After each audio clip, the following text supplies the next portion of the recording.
right, let's get you more breaking updates now coming in. 6 Pakistani soldiers have been killed in the Afghan strikes.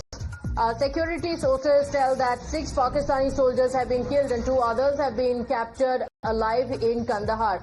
According to sources, so far they've captured a Pakistani forces post and also seized numerous military vehicles. Now, the ongoing fight continues. My colleague Rishabh continues to stay live with us, getting us this update. And Rishabh, there are heavy casualties on the Pakistani side. We're told that several soldiers have been killed, many others injured as well. What are the details?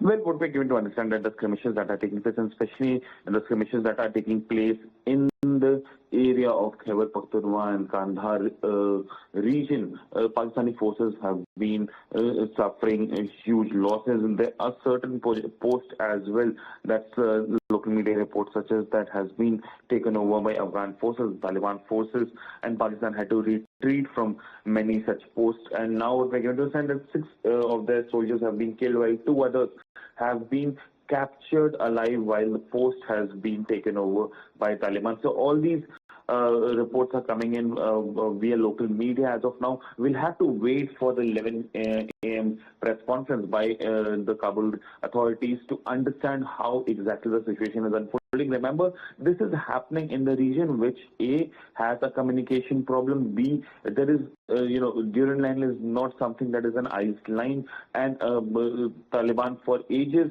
and for that matter, people from both the sides of Durand Line for ages have not allowed that to be a line between Afghanistan and Pakistan, saying that this is an artificial line that divides the Pakhtun tribes, and that is something that should not happen. While Pakistan has tried to cement that line as their international border, but Pakistan always have to take a step back. Now, again, this is happening.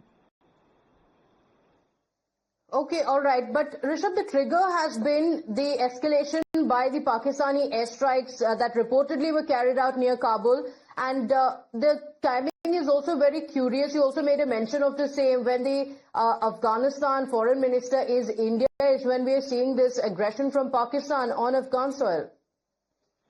Well, definitely. See, this is a frustration. Frankly speaking, this is a frustration that Rawalpindi is showing. We saw that how time and again Taliban has called out Pakistan, be it Pahalgam attack, be it Operation Sindoor, be it other such instances.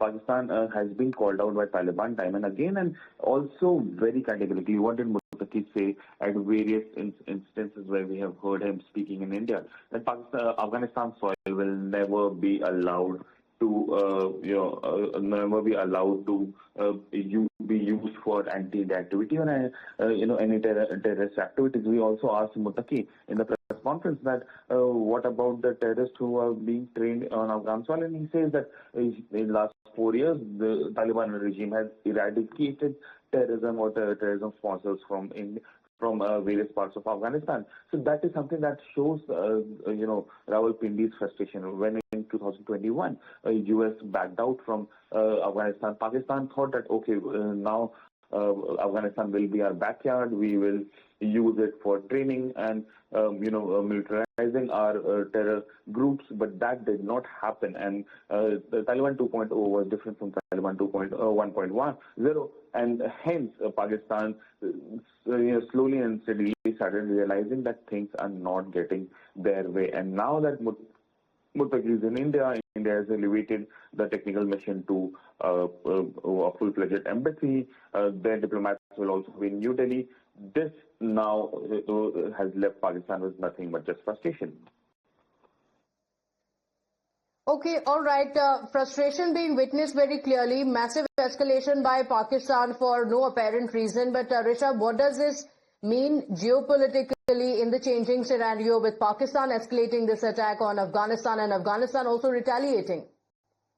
See, geopolitically, if we talk about, let's talk about the region, the CIS region, Kazakhstan, Uzbekistan, Turkmenistan, and others.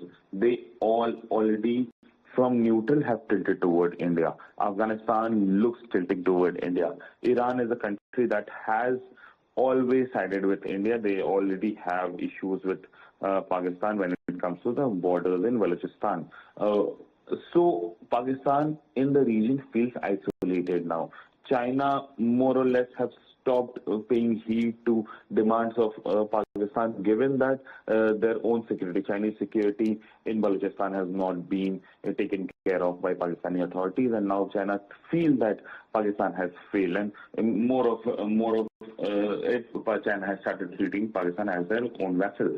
So now Pakistan feels that with Afghanistan gone, Iran already siding with India, Central Asian countries already siding with Asia, India-Russia relationship stronger than before. Sri Lanka, or for that matter Nepal or Bhutan, not siding with them. Myanmar general meeting, Indian Prime Minister praising India's work time and again. And Bangladesh slowly and steadily losing its relevance in the region. Pakistan feels that it is being isolated, and that's the reason this frustration. That's the reason that we're seeing that Pakistan, even after having such a great geography, to actually influence the whole region is left with nothing but to show its frustration by firing certain shells on Durand Line. Okay, all right. Let's see if there will be any signs of de-escalation or this escalation is